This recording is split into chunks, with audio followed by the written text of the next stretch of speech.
Hey everybody, welcome to my channel, Tarot from the Divine.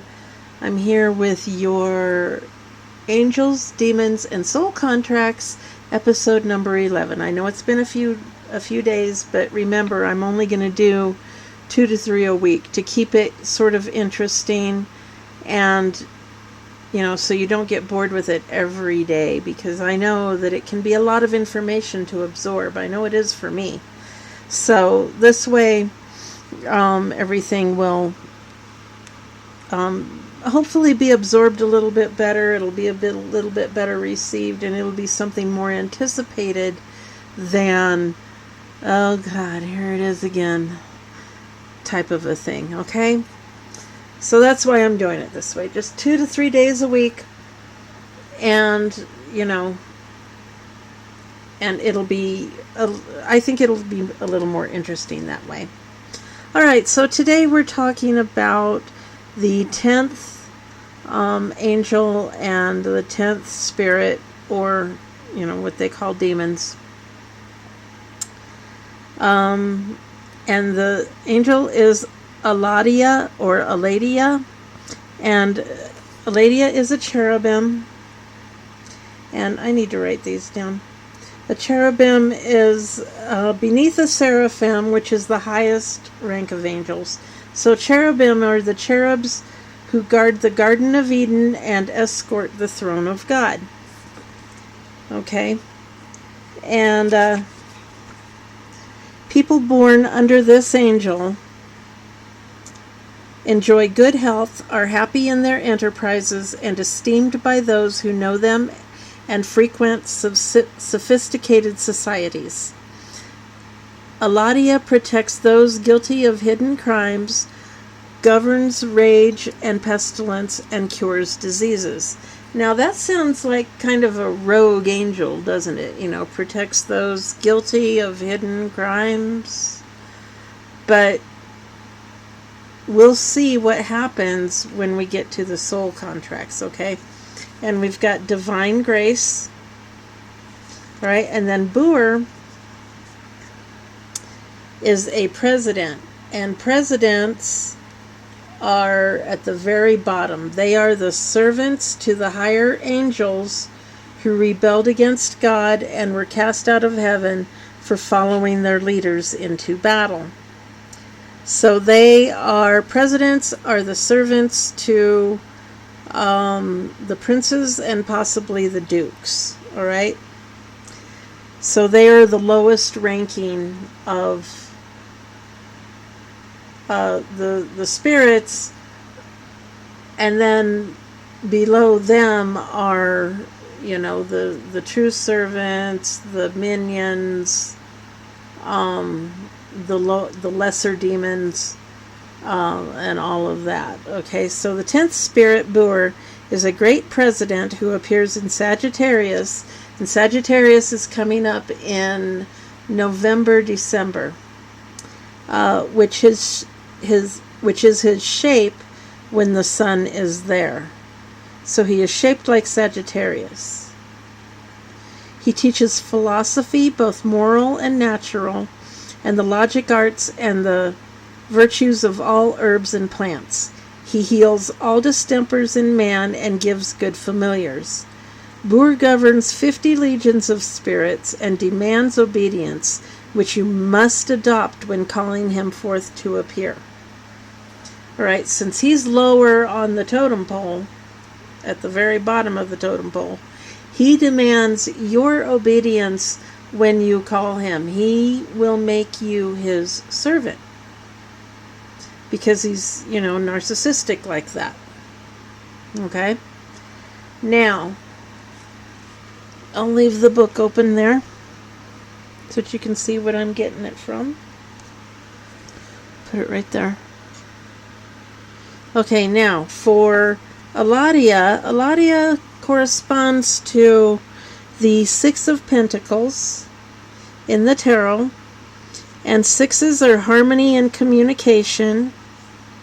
All right, Earth sign, Taurus, Virgo, Capricorn. So that's current. it's pentacles are money, material possessions, career, and health. And it's about sharing abundance, pay it forward, give thanks for the ability to be generous. And in here it says that those born under this angel are happy in their enterprises and esteemed by those who know them and frequent sophisticated societies. Okay, so they are usually in the upper class, upper middle class. Okay, and they need to be thankful for their abundance. They need to be able to pay it forward, and they need to share what they have. Okay, that's why they have an abundance, is so that they can share and pay it forward and help the world in that way. All right. Now, Boers is the Eight of Cups. And the Eight of Cups is restlessness. You either got to go with the flow or move on. And what you seek is already available to you, but he also brings laziness and negligence. And that what you seek is already available to you, but you might be too lazy or neglectful to see it or want to go get it. You just want it given to you. All right? And that would be, if you do that, then that would put you into the reverse of disappointment. You need to do some self-examination and don't cling to the past. So he will want to put this into the reverse, and he will also want to put your Six of Pentacles into the reverse, which is abundance comes in, but you can't hang on to it. And you have to be careful of self-centeredness, because that's where it comes into, if you're self-centered, then he protects those guilty of hidden crimes, governs rage and pestilence, and cures diseases. Well, Boer cures diseases too, but if you are in the reverse, then he will protect you, okay, against your crimes, meaning that he will, doesn't mean that you won't get caught, but he will protect you from, possibly from the rage of your victims.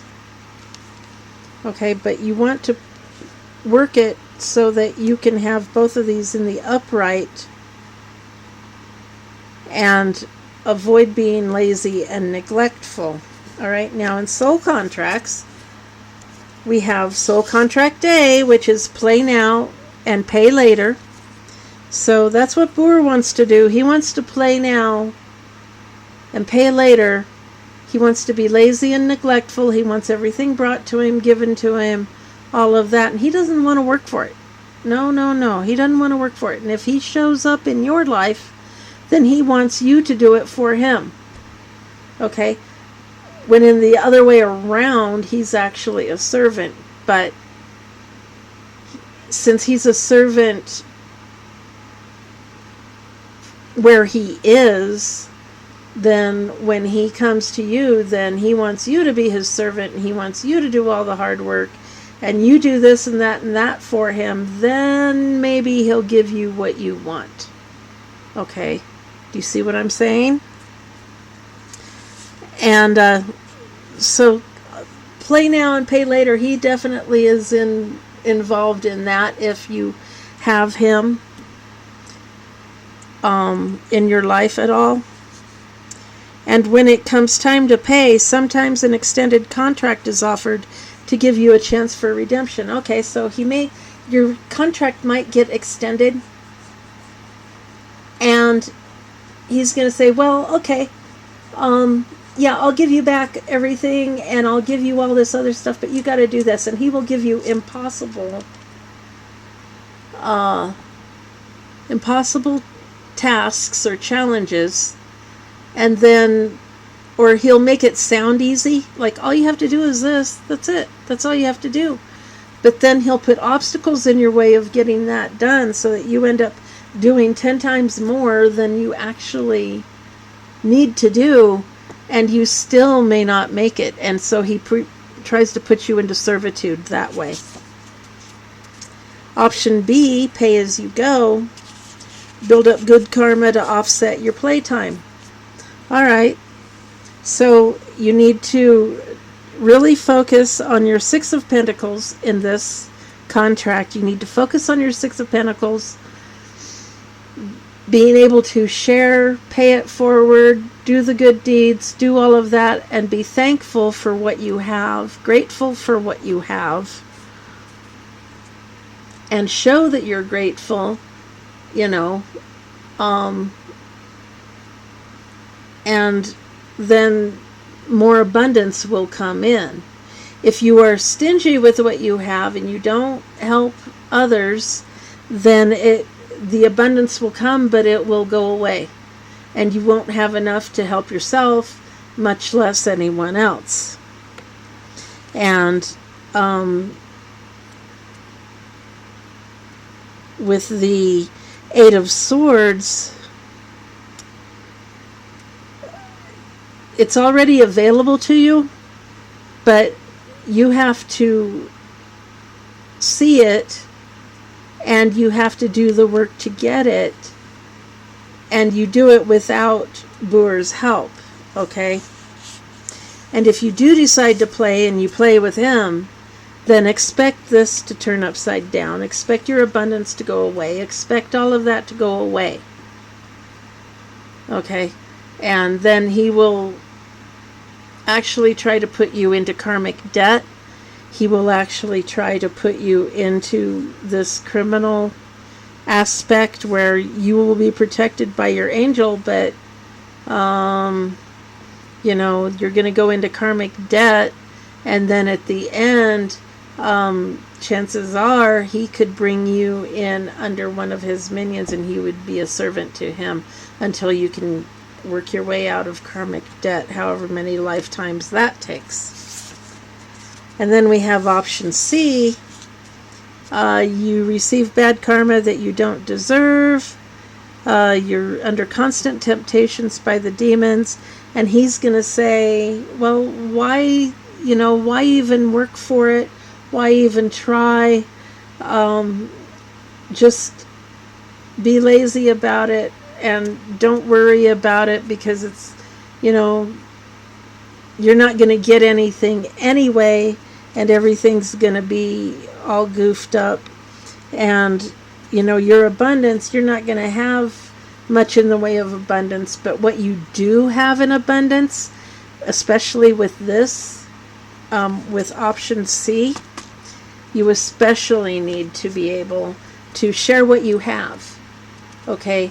You may not have a lot, but share what you can, obviously without putting yourself under, but share what you can, pay it forward, and be thankful for what you have, because what you have, someone else doesn't have.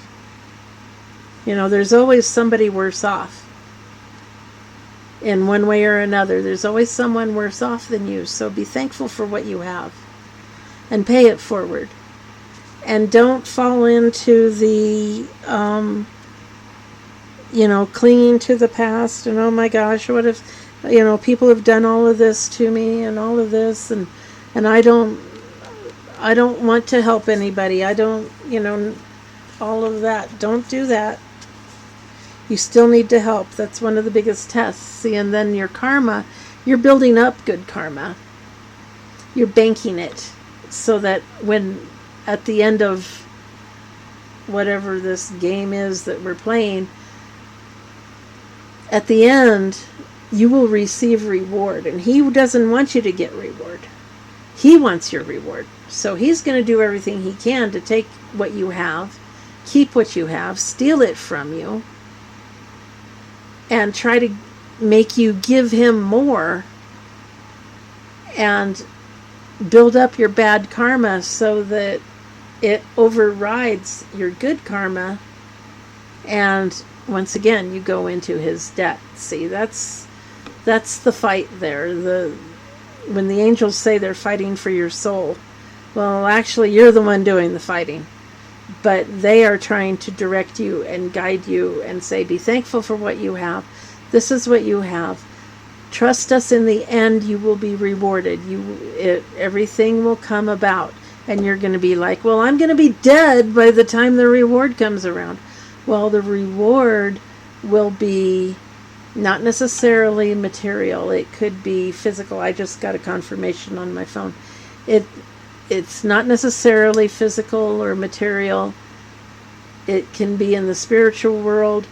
You could come back and have another lifetime that is free from all of this. You don't have to do the soul contract or anything like that, because this is fulfilling your soul contract. Your next life will fulfill your soul contract.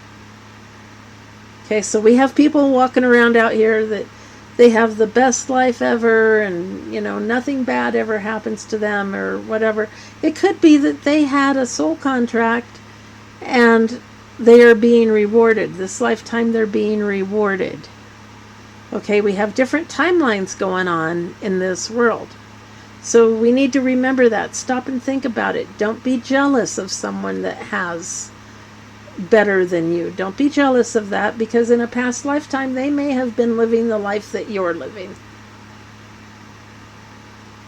And you need to be thankful. Be appreciative. Pay forward. Help others. I know it sounds sappy and people think, that's no fun. It can be a lot of fun. It's very gratifying when you help someone else and they're truly thankful for your help. So anyway, that's your message for today. Thank you all for being here. I appreciate each and every one of you. Please remember to like, share, comment, and subscribe. Especially share with your friends and family.